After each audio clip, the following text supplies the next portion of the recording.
गणनायकाय गणदैवताय गणाध्यक्षाय धीमहि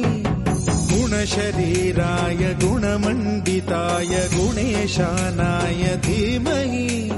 गुणातीताय गुणाधीशाय गुणप्रविष्टाय धीमहि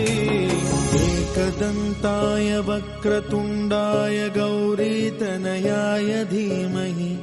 गजेशानाय भालचन्द्राय श्रीगणेशाय धीमहि